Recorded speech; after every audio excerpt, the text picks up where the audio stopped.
Yeremia 22. Beginilah firman Tuhan, pergilah ke istana Raja Yehuda dan sampaikanlah di sana firman ini. Katakanlah, dengarlah firman Tuhan, hai Raja Yehuda yang duduk di atas tahta Daud. Engkau, pegawai-pegawaimu, dan rakyatmu yang masuk melalui pintu-pintu gerbang ini, beginilah firman Tuhan, lakukanlah keadilan dan kebenaran. Lepaskanlah dari tangan pemerasnya orang yang dirampas haknya. Janganlah engkau menindas dan janganlah engkau memperlakukan orang asing, yatim dan janda dengan keras. Dan janganlah engkau menumpahkan darah orang yang tak bersalah di tempat ini.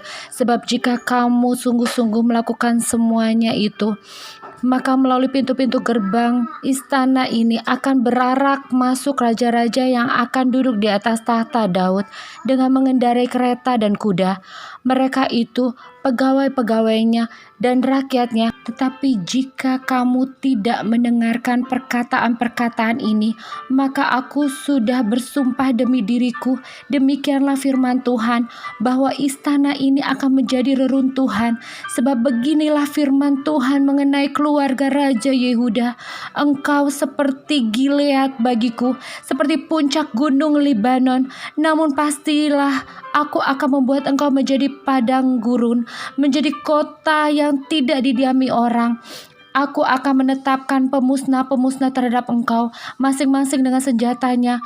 Mereka akan menebang pohon aras pilihanmu dan mencampakkannya ke dalam api. Dan apabila banyak bangsa melewati kota ini, maka mereka akan berkata seorang kepada yang lain, mengapakah Tuhan melakukan seperti itu kepada kota yang sebesar ini?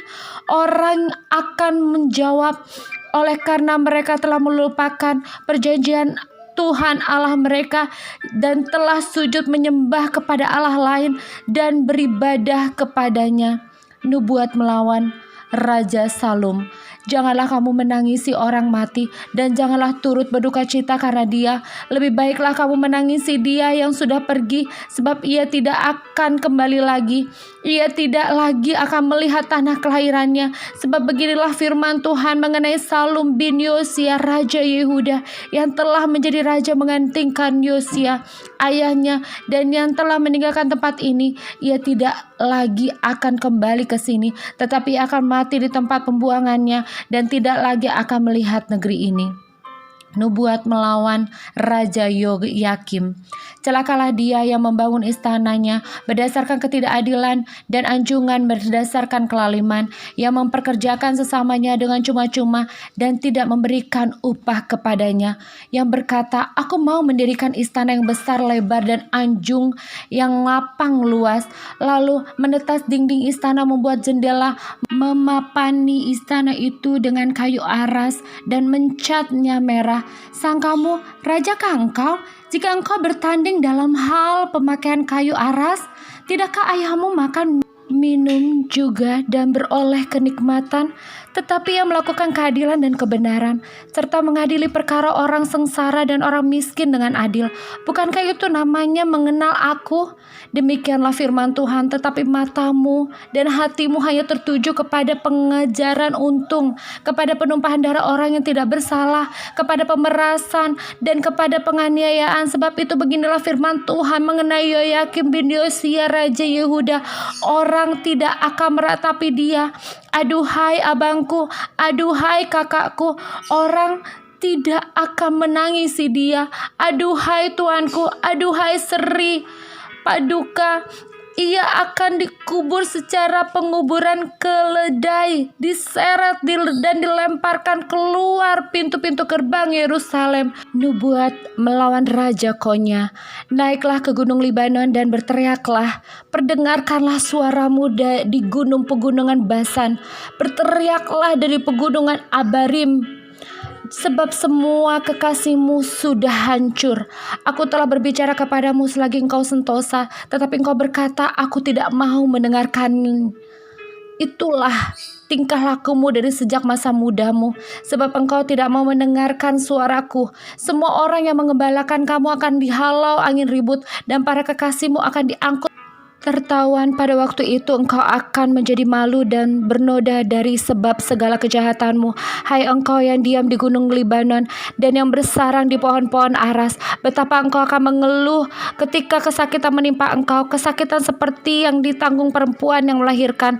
Demi aku yang hidup, demikianlah firman Tuhan, bahkan sekalipun Konya bin Yoyakim Raja Yehuda adalah sebagai cincin meterai pada tangan kananku, namun aku akan mencabut engkau. Aku akan menyerahkan engkau ke dalam tangan orang-orang yang berusaha mencabut nyawamu, ke dalam tangan orang-orang yang engkau takuti, ke dalam tangan Nebukadnezar Raja Babel, dan ke dalam tangan orang Kasdim. Aku akan melemparkan engkau serta ibumu yang melahirkan engkau ke negeri lain yang bukan tempat kelahiranmu. Di sanalah kamu akan mati, tetapi ke negeri yang mereka rindukan untuk kembali ke situ, mereka tidak akan kembali. Adakah Konya ini suatu benda yang hina yang akan dipecahkan orang, atau suatu periuk yang tidak disukai orang? Mengapakah ia mencampakkan dan dilemparkan ke negeri yang tidak dikenalnya? Hai negeri, negeri, negeri, dengarkanlah firman Tuhan. Beginilah firman Tuhan, catatlah orang ini sebagai orang yang tak punya anak, sebagai laki-laki yang tidak pernah berhasil dalam hidupnya, sebab seorang pun dari keturunannya tidak akan berhasil duduk di atas tahta Daud dan memerintah kembali di Yehuda.